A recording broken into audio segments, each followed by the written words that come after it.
Well, it's it's a great trip. We got a lot of graduates in that area, and there's a lot of Carson-Newman graduates in North Georgia, and especially in the Rome area. Got a lot of history there. Head football coach at the high school is a Carson-Newman graduate. And the Rigdon brothers are assistant coaches there. And it's home of Nick Hyder originally, and Jerry. I just had an old age moment. Gracious, I played football with him here. He's captain of the team here when I first got here, and he was the head football coach at Darlington High School for years, an athletic director, and a very, very quality guy. And he's sent us Chris Jones, the punter, several years ago, and helped us with him. And Jerry Sharp. And Coach Jerry Sharp, and he coached at Rome High School for years. And back in those days, there was an East Rome and West Rome High School. And so anyway, we got a lot of people in the Rome area that are special friends. It's the home of Rick Sargent, who's been an old golfing buddy for years, and a guy that played against Coach Turner back in 1902,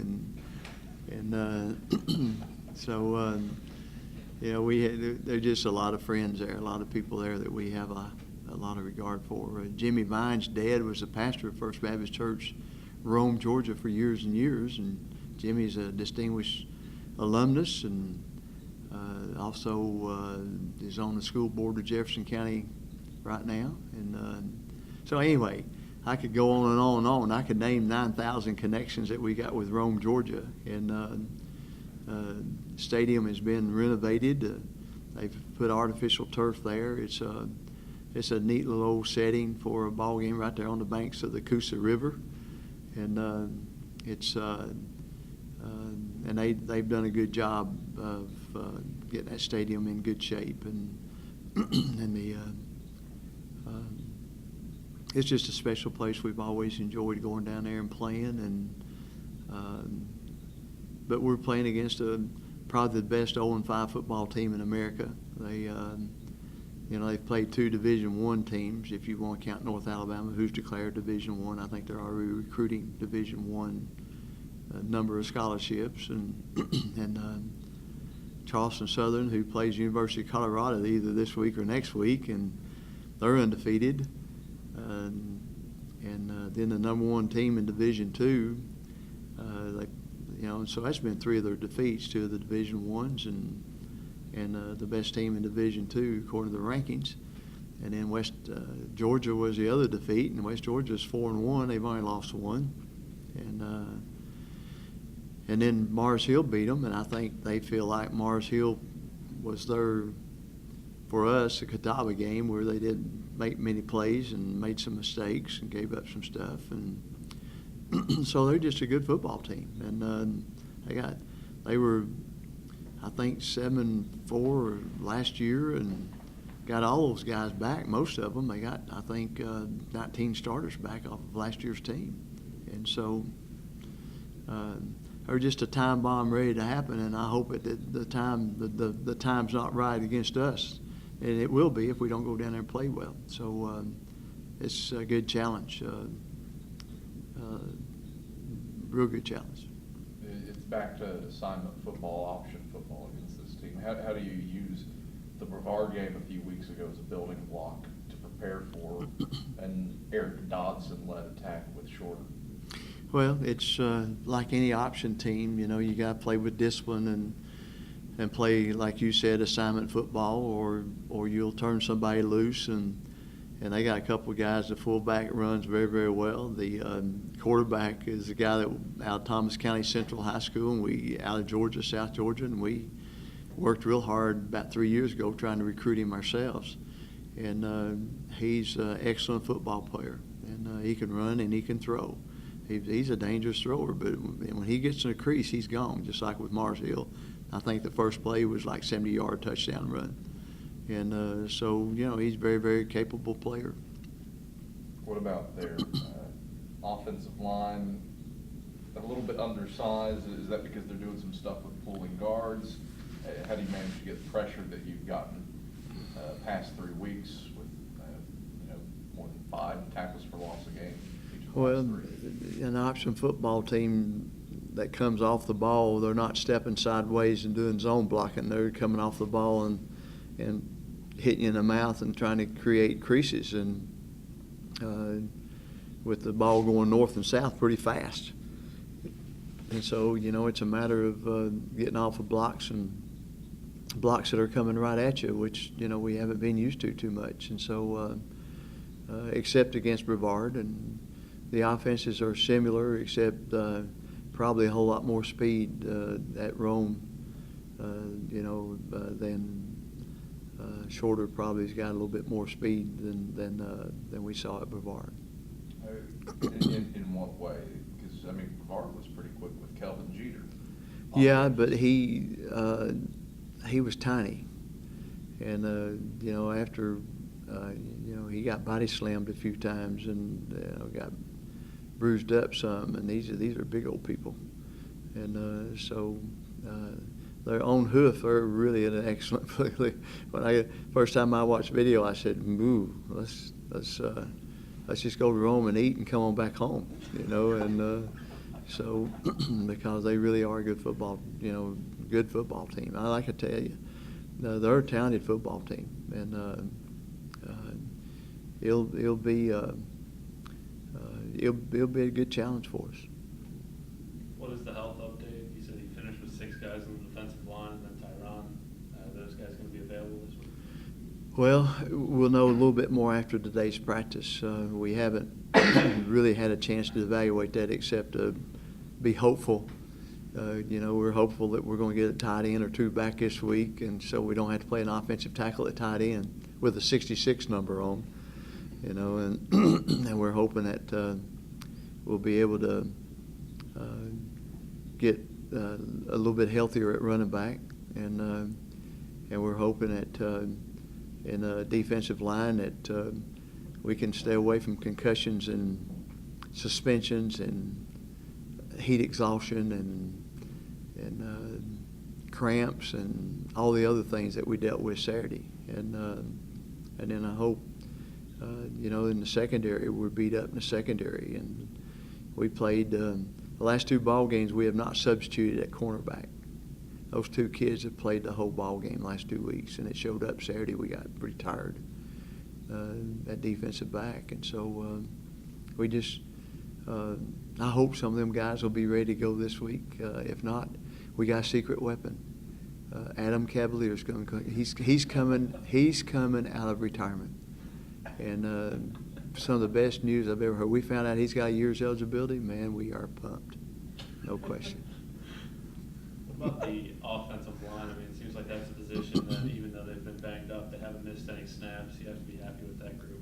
Oh, it's been and they've played bang up. We've had at least 3 of them that probably in a normal situation, if they weren't as tough as they were, they'd probably be sitting, but they refused to sit. And we're very blessed to have some kids there that's done a great job. A lot of coaches say they learn about the character of the team or the want-to of the team from road games. What have you seen in Carson's first few road games that make you optimistic going into this challenge on Saturday? Well, both of them have been hard, and they've both been kind of different situations.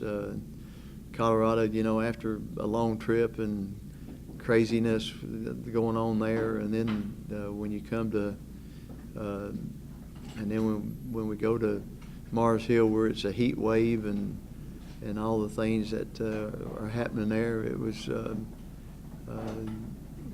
tough place to play, and getting penalized on the road, on both road games, been penalized over 100 yards both places.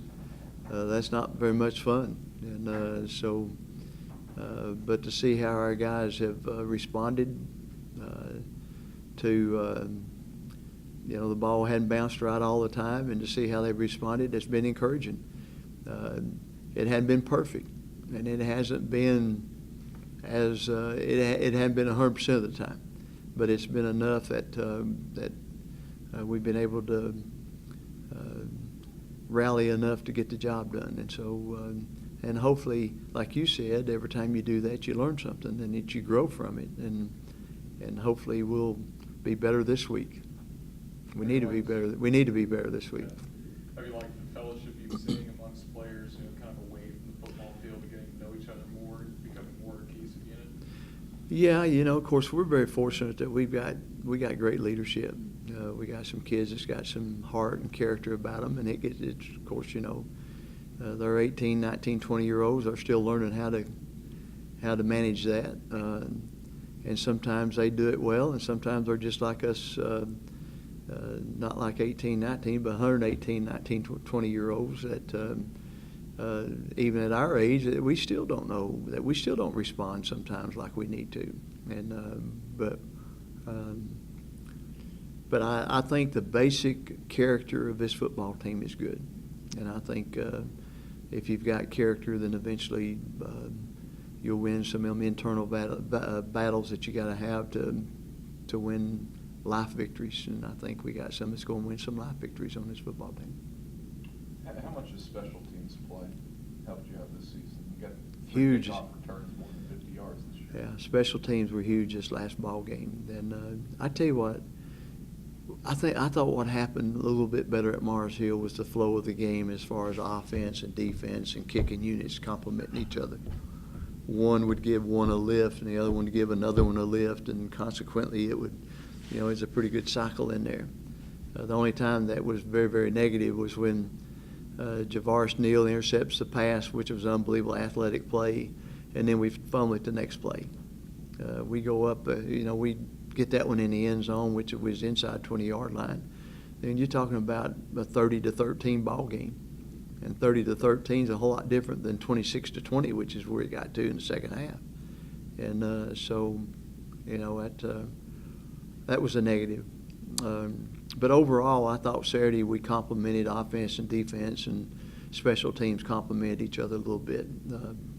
Not great, not all the time. Offense was on the field one time after defense had been on the field for 16 plays. And offense went on the field, and I think was off the field in 5 plays.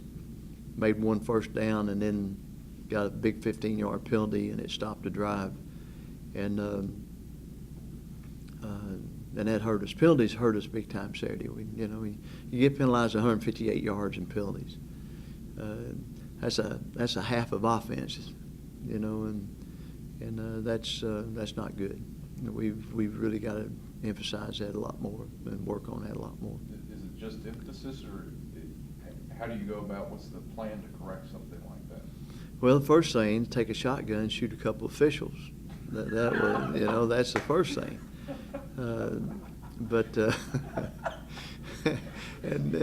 I promise I felt like it a couple of times Saturday, but that's not the answer. I've stayed up at night thinking about it, but that's not the answer. I'll have police at my house tomorrow for the rest of me. You got a badge, you're fine. Yeah. I better be looking for it, and so. But the answer is little things, discipline. That you got to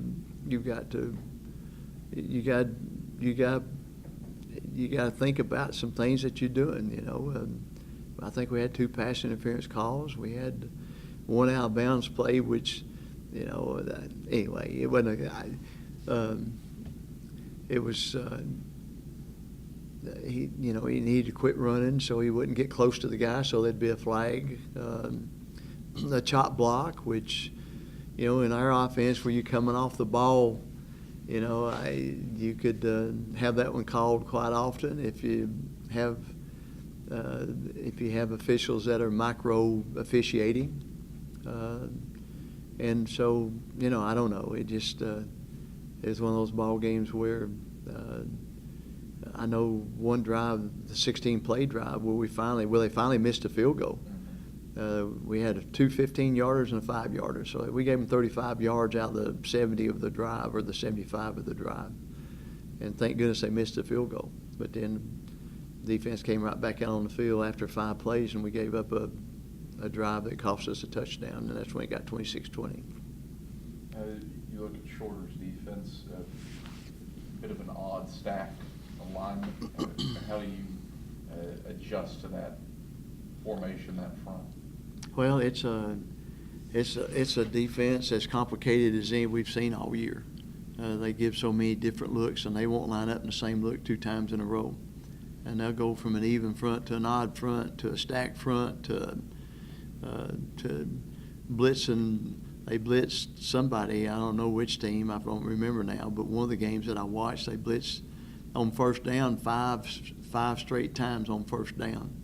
And it wasn't a little blitz, it was major blitz. It was corners coming, it was safeties coming, it was, and so they're counting on a big play with their defense. And so the good thing about the option is that if you'll read yourself into a good play, then you're okay, as long as you execute the offense. And we're not executing real well right now. We're not executing the offense right now like we need to, and so we've got plenty of things to practice on this week.